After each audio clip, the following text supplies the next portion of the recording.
angel theme going on here.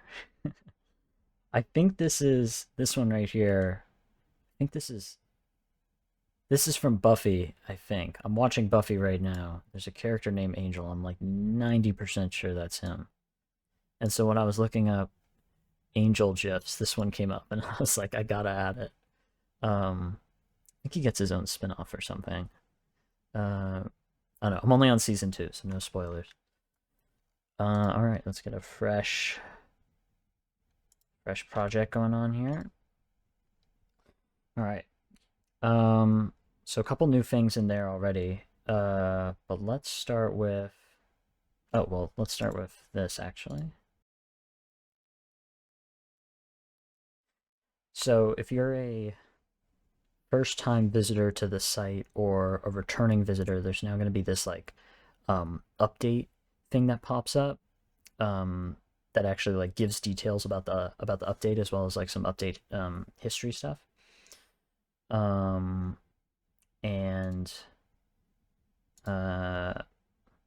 should figure out a way to do this scroll bar a little bit better. Whatever, version 1. But this will pop up now, so you know when like a new update comes out, basically.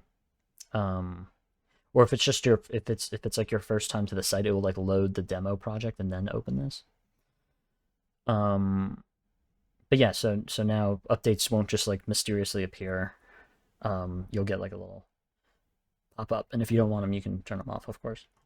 So already some spoilers about what's gonna happen here. Start a new project. All right, so first thing is all that transport stuff I was talking about last time. So let's get a little something going here. Let's just get like a kick. Punch. Oh, a couple new samples. Oh, what is that pattern? Cool.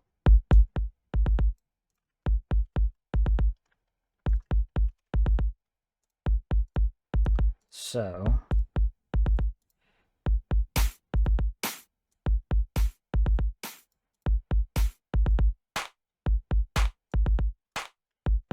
just getting a little jam going here for entertainment purposes, I guess. Cool. Oh wait, I can just turn down this. Okay, so the first thing that's changed is there's been a total overhaul to how the transport system works in the background, which is something I was discussing in the last dev thing. So now we have a transport that tells us where we are. And it's still on a 16-bar loop, so everything's still a 16-bar loop. In fact, I haven't really changed anything in the devices themselves, but that's kind of on purpose. This is sort of like a canary update, like a canary in a coal mine sort of thing, where I'm kind of just pushing this out to make sure that things don't break, because basically what's happened is the previous back-end timing synchronization system has been replaced with this new one. I want to make sure like our project's still loading, do things still sound right, is sequencing still working. So in the future, this is going to have a lot more options, including loop length or just no loop at all. You'll be able to like rewind with this like reset button, so you can see it jumps back to the first beat. So now it's like a real timeline kind of, which is super cool. And in addition to that is the new sched object or device. And this is a modulator. And this was kind of the idea for how tracks were going to work. This is a super like basic implementation. Again, I didn't want to go like all out because I just want to make sure that once I like know that this is working, this new system is working, and people aren't like reporting bugs or their projects are breaking or anything like that, then I'm probably gonna lean in a lot more to what like the original idea for this was. Yeah, so there's this sched object here, and so let's pull up the scope. When a certain time is reached, so in this case 5, it will go from this value to this value basically. So let's reset. It's at 0. And when this hits bar 5, it is going to jump up. So this is kind of like a way to structure tracks based on time. And when again, 16 bar loop right now, but in the future it'll be like no cap on the time limit, you know. So let's attach this to the clap, for example. Yeah, it's gonna be a little high, so let's bring this down. So now our track starts like this, and then the clap comes in on the 5th bar, right on time. It's sample accurate, which is great. So it's just like a DAW. Just some additional settings here in the back. You can change like the curve and the amount of time it takes to ramp up, and that time can also be like a time that's tied to the BPM. And the transport is tied to the BPM as well. So this whole like what the BPM was communicating with in the background, you can see it's slowing down, is now different. It's now this new system. For people who watched the last video who want to know what design I went with, it was there's 2 signals now. Oh, you can see it kind of like sloped up there because I changed this. So there's 2 signals now. One of them is just a 1-bar phaser, and the other one is an integer that's just counting up, which is counting the bars. And so we can use those 2 values and we can decouple them back into the like tick or the PPQ or whatever. Is that the right acronym? I think so. PPQ. And so we should, hypothetically, assuming barring some massive conundrum I have not run into yet, should have sample accurate sequencing for times up to basically like forever, something like 5 years or something like that, because the float 32 can get pretty high with integers, and the phaser's always super precise. So yeah, pretty exciting. So this is kind of like a call to like test this out and make sure if you saved any projects, are they still working? Are projects working how you expect them to now? Does sequencing sound right? Does anything sound off?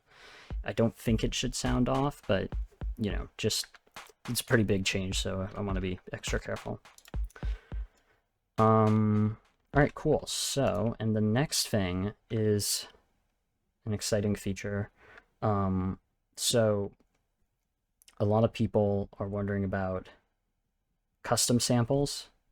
I think it's even in the feedback thing, right? If I'm not mistaken. This is fixed. I gotta close some of these. Yeah, so like symbols, and then didn't somebody say custom samples? And then I got like a comment or two about it on a different website.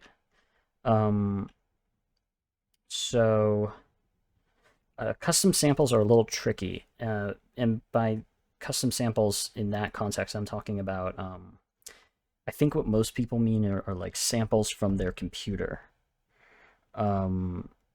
That's a bit tricky, and it comes with some conundrums, which I'll talk about in a sec. But let me show you what's new here. So there's a new device called samples, and this is a utility, so you can only make one of them. Right, it's only one. But here we can see we've got the built-in samples, and then I've created 2 sample packs here that you can optionally like install basically. And we can get some info about them here. So this is drum machine samples made by someone named Z100 that happens to be hosted at my domain. I don't remember doing that. That's kind of weird. But you can see this has 7.8 gigabytes of samples. It is it's 48,000 samples in it, which would be unreasonable to add normally. But so this sample packs is a way of like adding a bunch of external samples to for use in projects, and it's pretty cool how it works. So let's install the drum machine samples here. The download counter went up. So now it's installed. We can uninstall it if it gets like too messy. Currently, the only device that has external samples enabled is DrumSec. I plan to enable them slowly with the rest of them. I just want to make sure that like various sample lengths and sample types will work with them. Or maybe there's like a system where like sample packs can declare like what devices they're compatible with, but then that might make things too confusing. Anyways, so inside of DrumSec now, we can close our top level folder and we have an externals folder. Man, I gotta change this font. This font's unreadable. There is this folder with all these drum samples in it that are appeared from somewhere. And I'm going to open up the, what is this font? What? I gotta fix that. Hold on. All right, let's see how that is. Oh, light years better. Light years. Oh my god. I don't know why that took so long to do. Or it's funky because on my laptop, which I guess has like a different or like a higher def resolution or something like that. These are like totally legible, but not on this monitor. But now they are, so this is so much better. Oh, and that's a bug. Oh, it's going to the next line. I'll fix that. I'll fix that before releasing. But yeah, so we've got all these installed drum samples here. So external drum machine samples. So if I were to install another one here, like this one, from an old Max for Live device I made, you can see now that's like its own folder, right? So, and if I uninstall it here, now it's just this one. So let's try it out. Let's do, yeah, here's the entire 707, just like that. So you get instant access to all these samples from all these classic drum machines here, including Nintendo. I didn't know how to drum machine. Game Boy LSD. What is this? SFA. What are these? Oh. Kind of cool. Again, I haven't explored all these. There's what was it, 40,000? Yeah, 48,000. But pretty cool for whoever Z100 is to upload this. So yeah, so these are all usable in DrumSec, and this is just kind of like scaffolding for like more sample packs, I guess, or sample lists, as well as being able to create your own. And the other cool thing with these sample lists is if you save a project with a custom sample in it and you send it to somebody else, they will be able to reload it with that sample, even if they don't have it installed over here. Even if they have like if it's like their first time on the site, they'll just be able to, here, actually, I'll show you. So we're using a drum machine sample here. I'm just going to save this project, and then we're going to delete it. So let's open up DrumSec to see it's not in there anymore. But if we load the sample, or I mean the project, you can see it reloads no problem. There it is. Even though we don't have it installed. So yeah, that's the new sample system. So the trickiness with custom samples from, for example, like the laptop. Gotta get a little something going here. Hold on.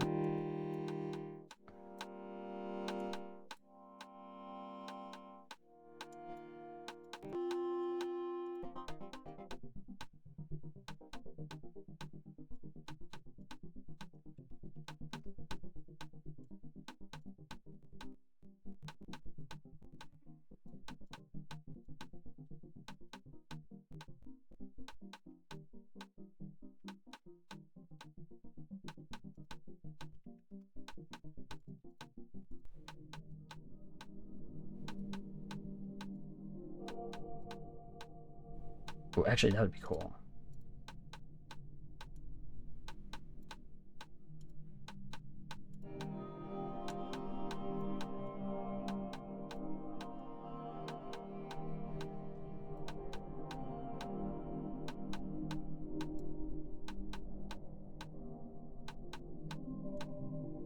Cool. So yeah, the trouble with custom samples, like loading from your computer, is that they would be local to you, right? So like if you were to save that project and send it to somebody else, they wouldn't be able to load it unless the file is like embedded in the project file, and then I don't know how I feel about that. Might be like what's cool about the about how samples currently work is they're all URL based, so it doesn't matter like where the original, like as long as the original sample is online, like you don't even have to have it downloaded, it just gets stored into memory, you know, which is kind of ideal. Now there's a couple of things I'm thinking about of supporting custom samples, because I want to definitely support that in the long term. Right, I can always host them on a server. I have like a miniature account system set up, so there's like, you could upload your own samples, but you know, that costs money to store those sorts of things. And then there's the approach where it's like, there's the approach where you like embed it into the project file, and then there's the approach where like you can, what was the other one? It was like, you can, like as long as the like relative directory is right, but then it gets a little too confusing because it's like if you're on Mac versus PC, right, it gets a little messy. The URLs keep things pretty standard, but I'm curious to hear what other people would expect, and like kind of what their what would be like the most ideal, what would be the most what would be the easiest to use is the other thing, like what's the most accessible. Because one idea I had is like, well, if there's like accounts, you could like drag a folder into like this window or something like that, like on your computer, and it just uploads all of them and like saves and like recreates the directory structure. You know what I mean? And it like recreates your directory structure on here, and then you can use your samples on here and then save them and then send your project to somebody else, and the sample will load for them because it's like uploaded to a server. I don't know, there's a lot of different options. This was just a way to like get massive samples in there and also to test like external samples. So now the framework for external samples is there, and whatever the next move is for custom samples will come as it may, I guess. So yeah, that's the new samples. So this is live, and I'll be adding more sample packs to this. If you have any sample packs, you should put them in feedback. Like if there's any like free ones online that I can like rehost somewhere, or rather, I guess this Z100 figure would rehost them on some website. But yeah, you should put those in feedback, and I'll try and add them, or shit, whatever. So yeah, and okay, that's that. What else? All right, I pulled up the update thing again just to see what the tempo system updated. New sample manager, sample list tracking. What is that sound? That was weird. Sample picker, yeah, new performance. Oh, there was like a crazy performance issue. But now it can load like I think it can load like hundreds of thousands of samples without any lag. Oh yeah, so there's some new demo projects. You can get those by just hitting load and then just like hitting the demo project thing, it'll load a random one. One shot. Oh yeah, just a couple more things I'm gonna add some more stuff to the standard library. Pop-ups, yeah, and then okay, so yeah, this bug was fixed. No more double modulation. Yeah. Okay. Oh, and I fixed this bug too, but all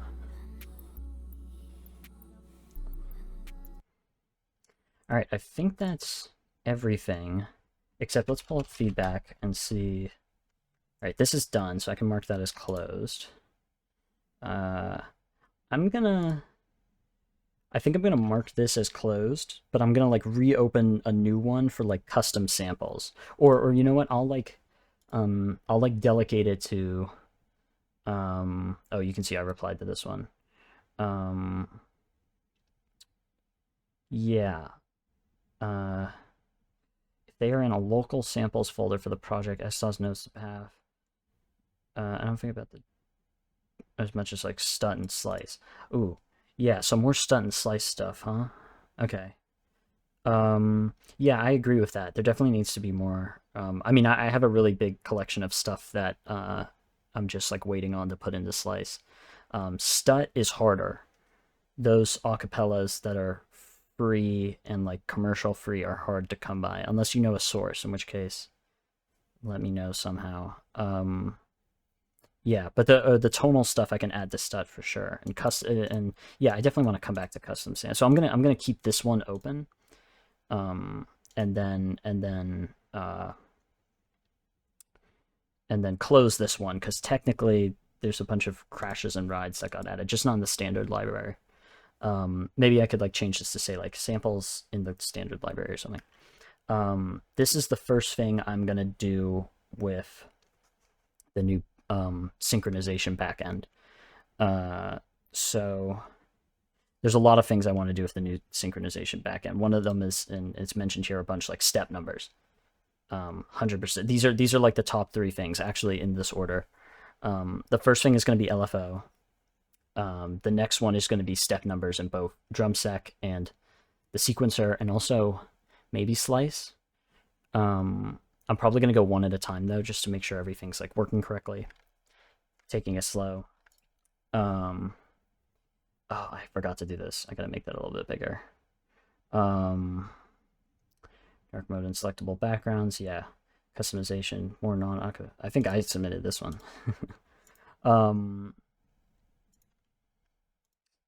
Yeah. Okay, so this is like gonna be next.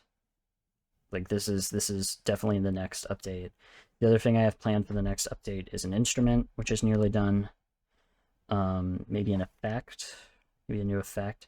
Oh, I gotta figure out still what to do with this up here, because you can see now I've bumped this thing down to the new row to make room for this on like smaller monitors, like that are like this big.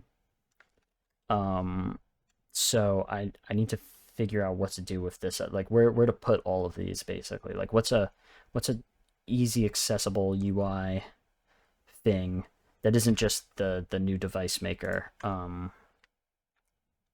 where these could go. One idea I had for things up here is like it'd be cool if it was like a palette, you know, and there was like somewhere where you could like pick your most used things and like put them up here and like reorganize them or reorder them. That was one idea, but the main thing I need to figure out is like where should these live in the future, where that's like still like somehow visibly accessible, or like I don't know, I gotta figure it out. I mean, actually, if I stack these vertically on the side, but is that weird? I don't know. I'm gonna wait for some feedback on that, I guess. If you have any ideas again, drop them. Yeah, I think that's everything. All right, on to the funny video of the day. We got cat aims for the carp inside of ice. This is a classic. But it came up in my recommended again. I was like, oh, I gotta pick that one. If you haven't seen this, check this cat out.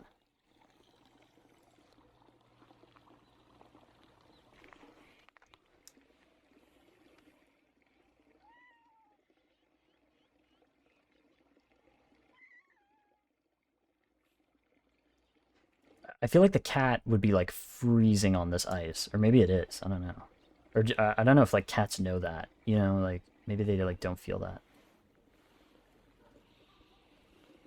He sees this fish.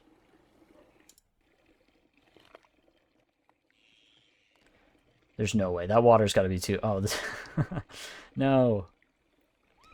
Yeah, he's like, are you serious? What is this guy doing? Not the cat. I'm talking about the guy who just pushed the fish away. Like, why'd you do that? It's a smart cat. It like knows that's definitely too cold. But it knows like almost like how to get under there.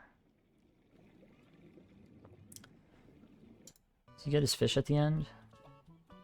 Yeah, they don't seem cold with their feet. which is interesting. Forget if they get the fish. Oh, they're preoccupied. So funny. All right, that's it for now. Yeah.